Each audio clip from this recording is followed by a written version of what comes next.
बहुत समय पहले की बात है। मुकेश नाम का एक मोची था। वो अपनी पत्नी लीना और एक बेटी सपना के साथ रहता था। लीना लोगों के घर के बर्तन मांजने का काम करती थी। उनके घर के पास में ही उमा नाम की एक बूढ़ी औरत रहती थी, जिसका इस दुनिया में कोई नहीं था। तो मुकेश और लीना ही उसका ख्याल रखा करते थे। उमा जॉब पर थी तो उसे अब पेंशन थी, उसी में उसका गुजारा अच्छे से हो जाता था।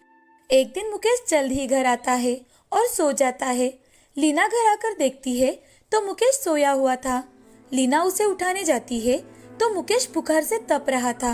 वो उसे सरकारी अस्पताल में लेकर गई, लेकिन उपचार के दौरान ही मुकेश इस दुनिया से चल बसे। अब वो और उसकी बेटी सपना दोनों ही घर में रहने लगे। उमा भी उनके साथ रहने आ गई।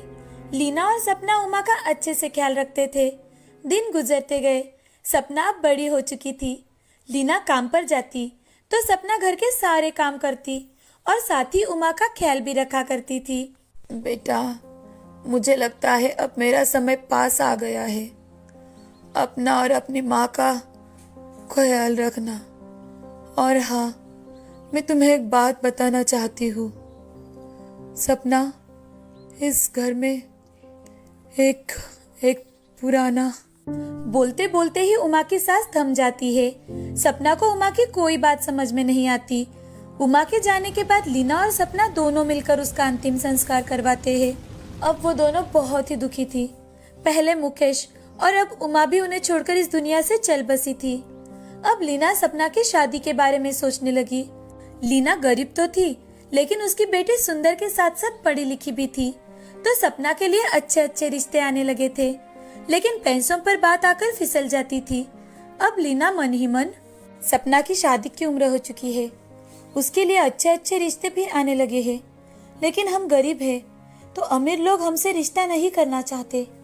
क्या करूं, कुछ समझ में नहीं आ रहा। सपना अपनी माँ को सोच में पड़ा देख। माँ, क्या सोच रही है आप? कुछ नहीं बेटा, तुम्हारी शादी की बात सोच सोच कर दिमाग ने तो काम करना ही बंद कर दिया है। अमीर लड़कों के रिश्ते तो आते हैं, लेकिन सारी बातें पैसों पर आकर रुक जाती है। माँ, तो ऐसे मत सोच। मुझे कोई अमीर लड़का नहीं चाहिए। लड़का सिर्फ पढ़ा लिखा हो और मेहनती हो तो भी चलेगा। जिंदगी बहुत बड़ी है माँ, उसमें मेहनत करो तो जिंदगी जीने इतने पैसे तो कमा ही सकते हैं ना माँ। अपने पास इतने पैसे नहीं है कि हम अच्छे से शादी कर पाए। हमारे पास ज्यादा पैसे नहीं है तो क्या हुआ? तुम्हारे पापा की इच्छा थी कि हम दोनों मिलकर तुम्हारी शादी अच्छे से करेंगे। अब तुम्हारे पापा तो नहीं रहे, लेकिन मैं तुम्हारी शादी बहुत अच्छे से करवाऊंगी और जरूर करवाऊंगी। अब दिवाली आने वाली थी तो सपना ने घर की सारी साफ सफाई करना शुरू कर दी। सफाई करते समय उसे अलमारी के ऊपर कोने में उमा का कुछ सामान रखा था, जिसमें एक पुराना बक्सा मिलता है। सपना उस बक्से को निकालकर उसे खोलने लगती है तो उसमें एक छोटी सी संदूक थी।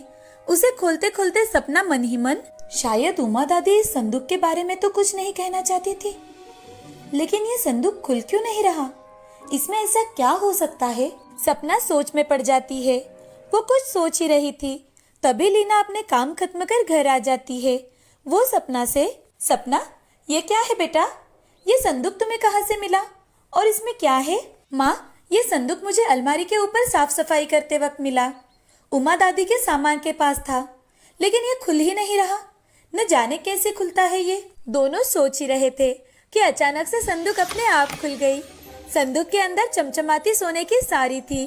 उस साड़ी को देख सपना और लीना की आंखें चमक उठी। वो चौंक गई। उन्हें कुछ समझ में आए तभी एक आवाज आती है, मैं एक जादुई सोने की साड़ी हूँ। तुम मुझसे जो भी चीज मांगोगी वो तुम्हें मिल जाएगी। उसका उपयोग लोगों की भलाई के लिए करना। लालच में आएंगे तो इसका सारा जादू खत्म हो जाएगा। आपकी जो भी तकलीफ हो मुझे बताइए, मैं उसे दूर कर सकती हूँ। अब सपना और लीना एक दूसरे की ओर देखने लगे। उनका नसीब अब पलट चुका था। वो दोनों ये सुनकर बहुत खुश हो जाती है।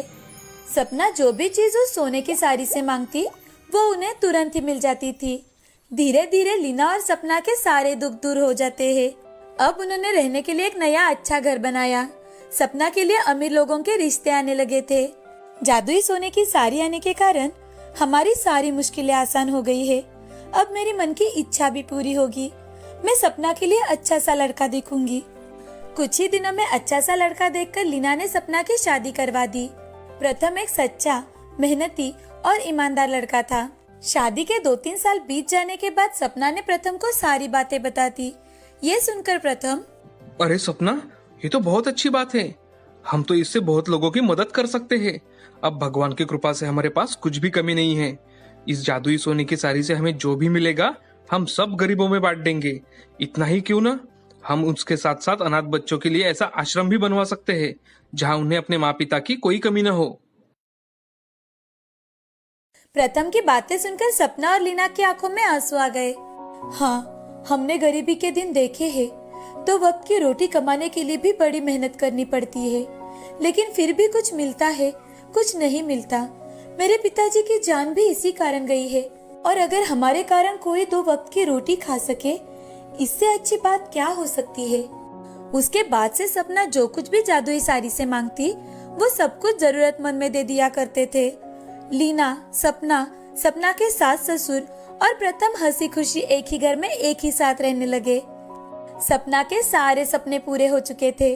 उन्होंने अनाथ बच्चों के लिए एक आश्रम बनवाया और उसमें उनके खाने से लेकर पढ़ाई तक की सारी जिम्मेदारियां प्रथम और सपना ने अपने ऊपर उठा ली। इस कहानी से हमें ये सीख मिलती है कि अचानक से सब कुछ मिल जाने के बाद भी हमें हमारे गुजरे दिन याद रखने चाहिए, क्योंकि इंसान के पास जब पैसा आता है तो वो पूरी तरह से घमंड से भर जाता है। अगर हम परिस्थिति की जागरूकता रखें तो हम बहुत ही खुश रह सकते हैं।